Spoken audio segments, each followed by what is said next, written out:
नमस्कार, मैं सुमित शर्मा एक बार फिर आप लोगों का स्वागत करता हूं। सीक्रेट ऑफ सक्सेस 1 के अंदर हम लोगों ने डिस्कस किया था कि हमारी ज़िंदगी में सक्सेसफुल होने के लिए एक एम होना बहुत ज़रूरी है। सीक्रेट ऑफ सक्सेस 2 के अंदर हम लोगों ने डिस्कस किया था कि हमारी ज़िंदगी में अगर एम ऐसा हो जिस जगह हमारी ज़्यादा से ज़्यादा स्ट्रेंथ काम में आती हो तो हमारे सक्सेसफुल होने की प्रोबेबिलिटी बहुत ज़्यादा बढ़ जाती है। आज हम लोग डिस्कस करेंगे कि कैसे हम फाइंड आउट करें कि हमारी स्ट्रेंथ कहाँ ज़्यादा है, कैसे हम पता लगाएं कि हमारे अंदर की जो अनहोनी ताकतें हैं वो किस जगह हैं, हमारे अंदर कौन सी ताकत है, हमें किस लिए भगवान ने बनाया है।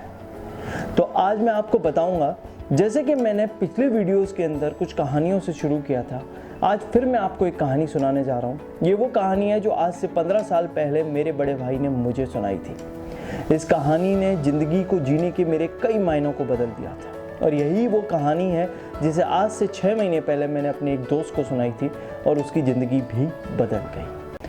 तो कहानी आज मैं सुनाऊँगा एक ऐसे चील की जिसका अंडा जाकर गिर गया था मुर्गियों के बीच में। अब वो जब चील का अंडा मुर्गियों के बीच में गिरा तो उसकी परवरिश भी मुर्गियों की तरह हुई। वो चील धीरे धीरे करके मुर्गियों के साथ ही रहता था। उसके दोस्त भी मुर्गी थे और जैसे मुर्गी चलती थी वैसे ही वो चील चलने लगा। धीरे धीरे जाता था और मुर्गी की तरह से हल्का सा उड़ता था और फिर जाके बैठ जाता था। एक दिन वो चील अपने कुछ मुर्गी दोस्तों के साथ घूमने जा रहा था। रास्ते में जाते जाते उसने आकाश की तरफ जब देखा तो उसे एक विशाल सी चील उड़ती हुई दिखी। उस चील को देखते ही वो बहुत अट्रैक्ट हुआ और उसने अपने दोस्त मुर्गियों से बोला, यार क्यों ना हम भी ट्राई करें ऐसे ही उड़ने की। उसके दोस्तों ने उसे बोला कि वो एक चील है और तुम एक मुर्गी हो, तुम में और उसमें बहुत अंतर है। वो आसमान में उड़ सकता है, तुम नहीं। जैसे हम लोग जी रहे हैं अच्छी तरह से जी रहे हैं अपनी सेफ लाइफ है और हमें ऐसे ही जीना चाहिए। उस दिन की बात के बाद उस चील ने कभी भी उड़ने के बारे में नहीं सोचा। वो मुर्गियों के साथ रहा और मुर्गियों की तरह ही जिया और बाद में जाके मुर्गियों की तरह ही मर गया। जबकि उसकी किस्मत क्या थी? उसकी किस्मत थी उस विशाल चील की तरह आकाश में उड़ने की। ये जो कहानी है ये आपकी मेरी हम सब की कहानी है।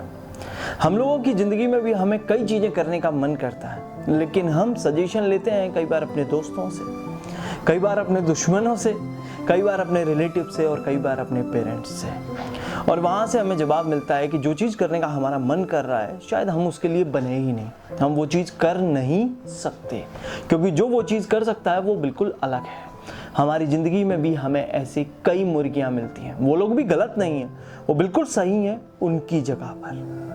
क्योंकि जिस तरह से मुर्गी उस चील की तरह उड़ नहीं सकती थी तो उस मुर्गी का कभी भी उस चील की तरह उड़ने का मन भी नहीं होता था। अगर वो ट्राई करती तो वो कभी उड़ नहीं पाती और उसकी ज़िंदगी में जो एक्सपीरियंस होता वो ये होता कि मैं कभी भी चील की तरह नहीं उड़ सकती। दैट मीन्स कोई भी नहीं उड़ सकता। अगर आपका किसी चीज़ को करने का मन हो रहा है तो उसे ट्राई करो, क्योंकि ज़िंदगी में कुछ ना करके पछताने से कई गुना ज़्यादा अच्छा है कुछ करके पछताना। अपनी स्ट्रेंथ को पता करने का सबसे पहला तरीका है कि खुद को ज़्यादा से ज़्यादा एक्सप्लोर करो। जिस चीज़ को भी करने का आपका मन करता है, जिस चीज़ को भी करने की आपके अंदर से कुछ तड़प सी जागती है कि आपको वो ट्राई करनी चाहिए, उसे ट्राई करो। अब मैं आपको बताऊंगा कि किसी भी चीज़ को ट्राई करते ही आपको कैसे पता चलेगा कि जिस चीज़ को आपने ट्राई किया उसमें आपकी स्ट्रेंथ है या नहीं। मान लीजिए किसी चीज़ को आपने ट्राई किया और ट्राई करने के बाद आप देखते हो कि आप बहुत रैपिडली उस चीज़ को लर्न कर पा रहे हो, बहुत फास्ट लर्निंग है आपके। आप देखते हो कि और लोगों के कंपैरेटिवली आप उस चीज़ को जल्दी समझ जाते हो, तो बहुत ज़्यादा संभावना है कि वो चीज़ शायद आपकी स्ट्रेंथ हो सकती है। बहुत ज़्यादा संभावना है कि शायद वही वो चीज़ है जिसके लिए भगवान ने आपको बनाकर भेजा है। पॉइंट नंबर 2, अगर आप किसी चीज़ को ट्राई कर रहे हो एंड यू विल सी कि आप उस चीज़ को करने में एकदम ऐसे फ्लो में आ जाते हो कि आपको पता ही नहीं चलता कि आपका समय कैसे बीत रहा है। आपको पता ही नहीं चल रहा कैसे दिन हो रही है, कैसे रात हो रही है। लोगों को आपको टोकना पड़ता है कि अभी उठ जा, इस काम को अभी मत कर, और आपका फ्लो लगातार निरंतर चलता रहता है। तो बहुत ज़्यादा संभावना है कि वो जो चीज़ है वो शायद आपकी स्ट्रेंथ है जिसके लिए भगवान ने आपको बनाया है। पॉइंट नंबर 3, अगर आप किसी चीज़ को कर रहे हो तो करते हुए आप एक्सीलेंस की वहाँ झलक देखते हो। एक ग्लिम्स ऑफ एक्सीलेंस देखते हो। आप देखते हो कि आपके बहुत ज़्यादा ट्राई ना करने के बावजूद भी आपने उस फील्ड के बड़े से बड़े धुरंधर को भी ऐसा चैलेंज दे दिया। शायद कई बार आप खुद को ही चौंका हुआ पाओ कि क्या ये मैंने ही किया है, क्या ये कोई तुक्का तो नहीं था। तो बहुत ज़्यादा संभावना है कि वो जो चीज़ है वो आपकी स्ट्रेंथ हो सकती है जिसके लिए भगवान ने आपको बना कर भेजा है। पॉइंट नंबर 4, उस चीज़ को करने से आपको खुशी मिलती है। एक ऐसी चीज़ जिसके अंदर आप कोई फ़ायदा या नुकसान नहीं देखते। एक ऐसी चीज़ जिसके अंदर आप परवाह नहीं करते कि दुनिया क्या कहेगी। आपको बस वो करना है और करने से जो आपको खुशी मिलती है वो दुनिया की किसी चीज़ में खुशी नहीं मिलती। तो दोस्तों, अगर ये चारों चीज़ आप पाते हो किसी चीज़ को ट्राई करने में, तो बहुत ज़्यादा संभावना है कि ये वो चीज़ है जिसके अंदर आपकी स्ट्रेंथ है। और अगर आपको पता चल जाता है कि आपकी इस चीज़ में स्ट्रेंथ है और आप अपने एम को भी उसी रास्ते में रखते हो, तो आपकी सक्सेसफुल होने की प्रोबेबिलिटीज़ बहुत ज़्यादा बढ़ जाएंगी।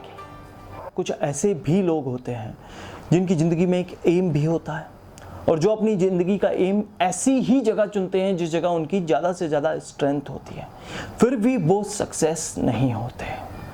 अब ऐसे लोग कैसे सक्सेस हों, उसके लिए मेरा नेक्स्ट वीडियो है जो कि आपकी एम को आपका जुनून में बदल देगा, जो कि आपके एम को सक्सेस होने की प्रोबेबिलिटी 100% कर देगा। हाँ, 100% कर देगा। तो अगर जानना चाहते हैं तो मेरा नेक्स्ट वीडियो ज़रूर देखिए। तब तक के लिए जय हिंद।